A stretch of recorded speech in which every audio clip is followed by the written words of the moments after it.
હવે માપણી વાળો તમારે અહીંયા આવે છે.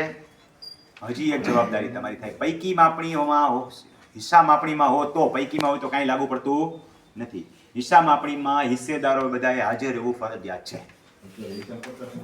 6 જણા છો તો 6 હિસ્સેદાર હિસ્સા માપણી અંદર હાજર હોવા જોઈએ. એમાંથી એક પણ ના પાડે આ માપણી નથી કરવાની થતી, એટલે ઓલે ભલે માપ્યું હોય, નથી માપ્યા બરાબર છે, એ ડેટા ક્યાંય જતો માપી લીધું ને તમે એમ કહો ને માપણી મને માન્ય નથી, અને બધું વીખી નાખવાનું. એ ડેટા ખાલી એના કોમ્પ્યુટરમાં છે એટલું જ, ક્યાંય માપણી શીટમાં જશે નહીં. તમે કહો ડિલીટ કરીને કેમ નથી કહેવાનું, તમારે નહીં, ડિલીટ જ થઈ ગયું સમજવાનું. એ તો એની ફરજના ભાગરૂપ છે. અધિકારી સામે કે તમારે દલીલમાં ઉતરવાનું થતું નથી, તમે ખાલી ના પાડી દો એટલે માપણી રદ થઈ ગઈ.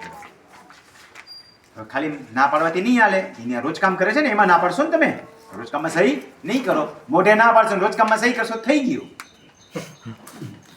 સમજાઈ ગયું છે?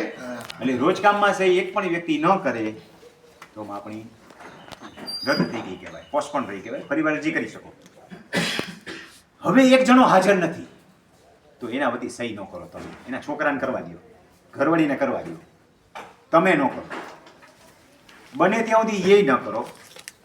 રોજ કામ એ કરીને વયો જશે, એને કંઈ સહી બાકી રાખ, 2 દિવસ પછી ટાઈમ લઈ લ્યો, એ દિવસે ભાઈ ત્યાં લઈ જાઓ રૂબરૂ, ત્યાં સહી કરવા દેશે. કરો એ પ્રક્રિયા પૂરી કરો. નોટરીમાં એવું નથી થતું 6 જણાની સહી આવતી હોય, આપણે 2 જણા બાકી રહેતા તો આપણે કહીએ છીએ ને નોટરીને આ 4 જણાની સહી લઈ લે, બીજા 2 જણા ચોપડામાં આવીને સહી કરી જશે. એમાંથી એક આવે ને એક બાકી રહી જાય તોય હાલે ને, સહીઓ પૂરી થઈ જાય, ડોક્યુમેન્ટ મળી જાય છે. સહી રોજ કામમાં સહી પૂરી કરો. રોજ કામમાં સહી થાય એટલે માપણી થઈ જશે. માપણી શીટ થઈ ગઈ.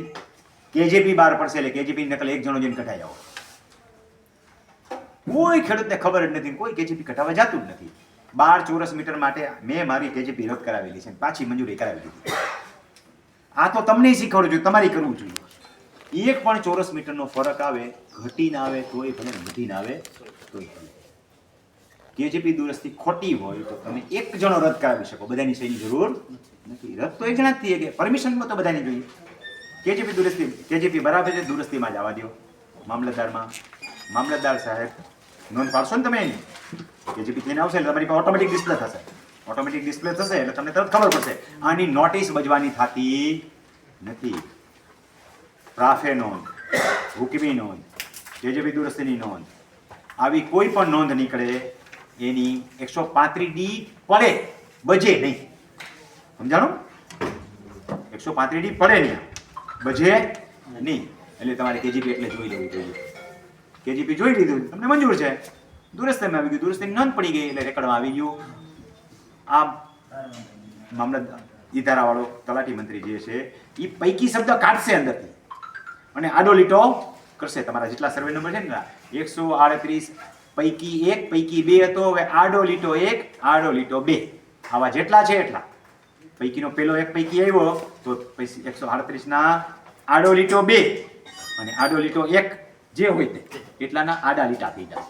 આ તમારે 7 નંબરમાં જોવાનું છે, એની રોલમાં નથી જોવાનું. એની રોલ સિલેક્શન કરવા જાવ છો તો સોફ્ટવેરમાં સુધારો કરવાનો, એ ન થયો હોય. સમજાય છે? એ તો સોફ્ટવેર મોડિફિકેશન કરવાનું છે ને, ટપો પડે છે ને બધાને. એની રોલમાં જે સર્વે નંબર પસંદ કરો છો ત્યાં નથી જોવાનું આડો લીટો છે પૈકી, નહીં તો કેટલાય આડા લીટા છે અંદર પૈકી છે. એ ખાલી સિલેક્શન છે, એ રેકર્ડ નથી. રેકર્ડ ક્યાં છપાઈને આવે? તમારા 7 નંબરમાં. જે કાંઈ રેકર્ડ આવે એ 7 નંબરમાં આવે. 7 નંબરમાં સુધારો થઈ ગયો, કેજીપીની નોંધ દાખલ થઈ ગઈ, એને વાંચી લ્યો, તમારું કામ પૂરું થઈ ગયું.